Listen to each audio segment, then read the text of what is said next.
I wish someone told me earlier that it were my habits that I needed to improve.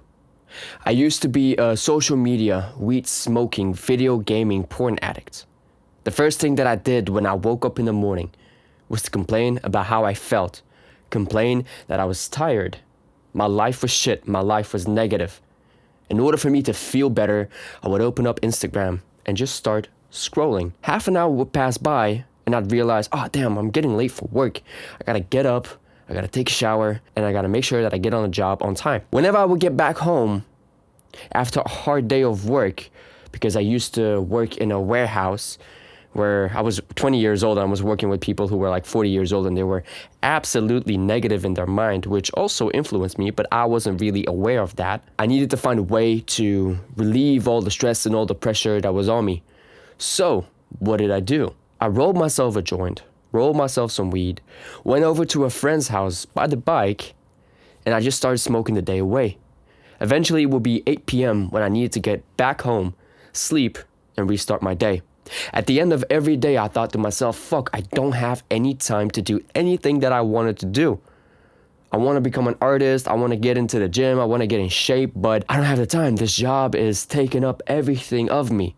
So I complained so often, and I even quit working that job with the intention that I was going to be an artist, that I was going to make it, and I was going to make my parents live a life free of all the financial pressure that is on them.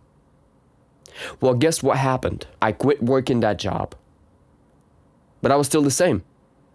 I was still a weed smoking, social media, video gaming, porn addict. I took away the thing that I thought was bad for me to create more time, but it wasn't the right thing for me to follow. Because what I needed to change was not the fact that I was working. It were the habits that were making sure that I stayed the way that I was. You know, I used to play video games with a lot of pleasure. When I stopped working that job, the first thing that I did in the morning after indulging in Instagram was to play Fortnite. So after having played Fortnite, I would then, with a lot of difficulties, get myself to sit down and to get some work done.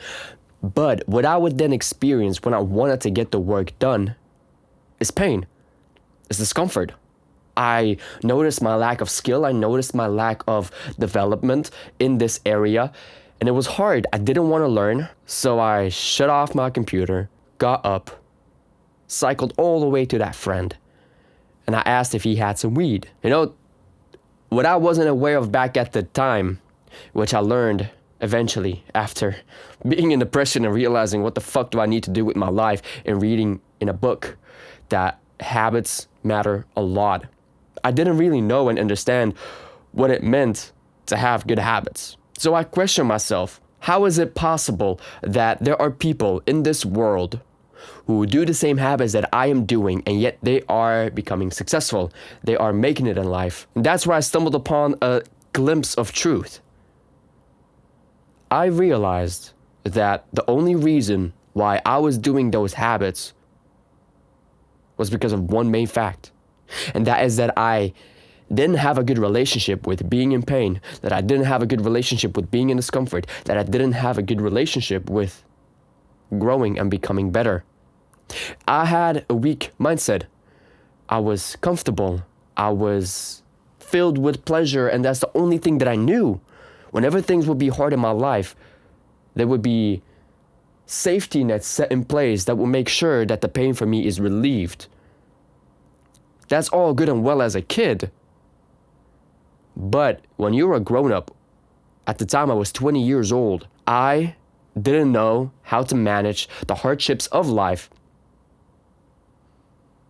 The only way that we grow, the only way that we develop is by going through the hardships, is by overcoming them, is by changing our perspective to them. But I didn't have those skills. I didn't learn these skills at school. So I was lost. I was depressed. I was in a rut. My life didn't feel like it was moving forward. But upon realization of acknowledging that I was coping with these habits to run away from doing the things that would actually help me, that allowed me to get the first aspect in: awareness. Now, being aware is not all it takes. You can be aware of your problem, but you still need to know how to solve it. So from that point, up until the age of 24, I didn't really know how I needed to overcome those habits. So my depression still stayed. I was still making questionable decisions. And in the meantime, I was making even more decisions that were aligned with me running away from the truth and me running away from the pain. One of them is dating people that I shouldn't have been dating because I had a hard time with being by myself and acknowledging again that I have to learn and I have to improve if I want to get the things that I want to have in my life. So the first step is absolutely to become aware. Why is this important, you may ask? Well, habits work this way. Habits are made to be learned so that we can then implement them without thinking too much about them, so that they don't suck up all the energy that we have and all the brain power that we have, and that we can focus on doing the things that really matter, which is overcoming pain and which is overcoming discomfort, doing the tasks that will move the needle forward in our lives, in whatever it is that we want to do. So we take on habits, so we get into a routine in order that we build up a habit around of it so that we don't have to constantly think about it. We don't think about breathing, we don't think about walking, but we have some habits that don't serve us any purpose at all. These habits have no intention behind them. Well, they have an intention, but not the one that you would like to have. And they have become a habitual thing for you to do. Especially they become a habitual thing for me to do. I used to smoke weed, play video games, watch porn whenever my life got hard, whenever I felt discomfort. So it became normal for me to do that. And that was, at one point, I was aware of that when I started to do that. And that is when I was 15 years old. Because I know now why I did it, because I wanted to fit in and eventually wanted to fit in with, for example, a group, and all of them smoked weed. I started smoking weed in order to fit in and not feel alone, to not feel pain, to not feel discomfort, and to feel like I belonged. Because we are creatures of community. We want to fit into a group. And I always felt like I was a loser. I always felt like I was nothing good. So I wanted to fit in with the cool kids, which is normal at that age. So I continuously did that, thinking that it was right for me, but it wasn't. After being aware of the bad habits and everything that I was doing, after 4 years of realizing, what am I doing? I came to the point when I realized I see myself as a weed smoker. I see myself as a video gamer. I see myself as a porn addict. I had to change that. I had to change the way that I saw myself. I had to change the way that I looked at myself in the mirror. Because when I looked at myself in the mirror, I saw exactly that person. But by seeing myself in that way, that meant that I was going to do the habits that were going to fulfill that idea that I had of myself. So I had to switch that idea. I had to switch that perspective.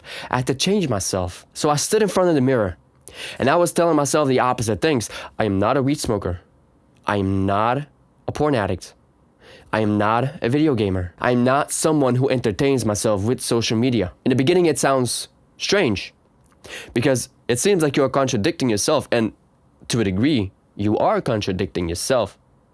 But here comes the thing. You have to do it, because as more as you tell yourself these words, your brain will start to believe it. You are changing the way that you see yourself, but your habits may not have changed yet. But before I was able to change my habits, I had to change the way that I saw myself. Because whenever I did the habits, they complemented the person that I saw myself as.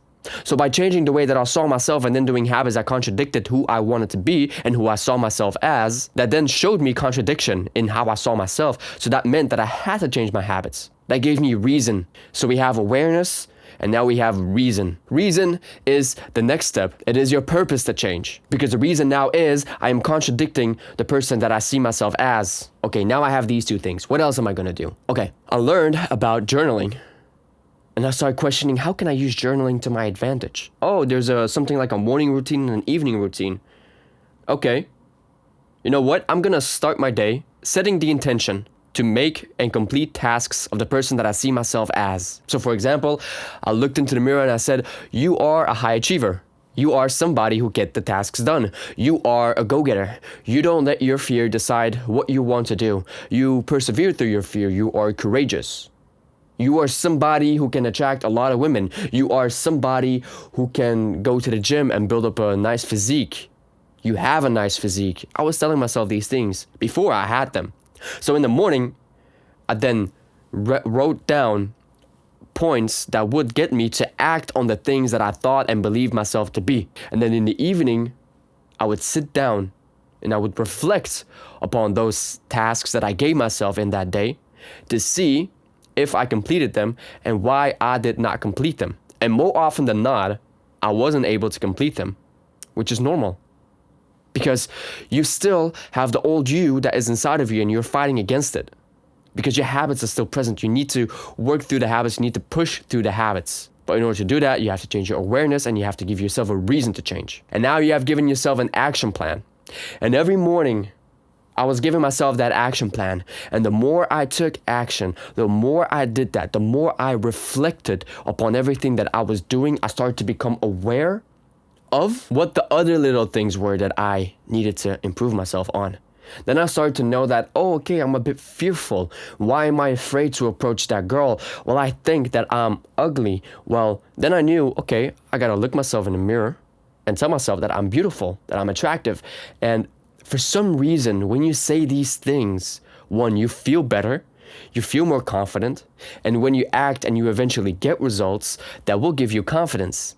Because what is confidence? Confidence is something that is built off by having little confirmations that show you that you can get that what you want. So, for example, how can I know that I'm an attractive guy? Well, I looked at the way that girls interacted with me. Before, I wasn't able to see that. Before, I had a very hard time with acknowledging that I was attractive. You know, I'm not the most attractive guy, but I do believe that I am quite attractive and that I can attract women. And I just started to see women being attracted to me by the way that I was, by the way who I am. And that gave me confidence because I was looking for these roots that could confirm that belief that I had about myself. So the self-reflection is absolutely crucial because it shows you the other areas that need to improve. And while you are acting, what you will experience are challenges. Because as I said, your mind will still think it's the same person, but you are overriding it. You are giving it new inputs, but it takes time. Change takes time, and change also takes a lot of pain, a lot of discomfort. There will be a lot of friction because you're comfortable with doing it. You have built a habit of being that way, and now you're working your ass off to make sure that it changes. So things that I was experiencing with my mind is that it was telling me that I shouldn't do it. It was giving me excuses like, oh, no, you're not good enough to do that. Oh, you don't know how to talk. Oh, you don't know how to introduce yourself to a woman, for example. Oh, you don't know how to push yourself through the pain. Oh, you don't know how to train. Oh, you don't know what it means to get a good physique. My mind was telling me all of these things, but I just turned my brain off. And I kept saying the same things over and over again, what I had written down for myself and what I told myself into the mirror. I'm attractive. I can do this. I'm fearless. I have courage. I know how to do this. I am not a weed smoker. I'm not a porn addict. I can attract the woman that I want to attract. I can attract a lot of women that I want. And how can I confirm that all of this works? Well, I am now exactly the person who I said that I was back then. I'm not a weed smoker. I'm not a guy who plays video games. I'm not a porn addict. I am not insecure. I am not afraid. Well, no, that's not true. I am always afraid, but I am courageous. I act despite feeling fear. And that makes me courageous. So remember the 4 things that I mentioned in this video: awareness, reason, action, and self-reflection. These are the 4 things that you need in order to change your habits. And you can do it by yourself very easily. Or if you want to speedrun the process, you can go down to the first link in the description box and click that. I hope this video has been of value for you. I want to wish you a very nice day. And remember that you are 100% responsible for the results in your life. Make the hard decision today, and I'll see you in the next one. All right? Bye-bye.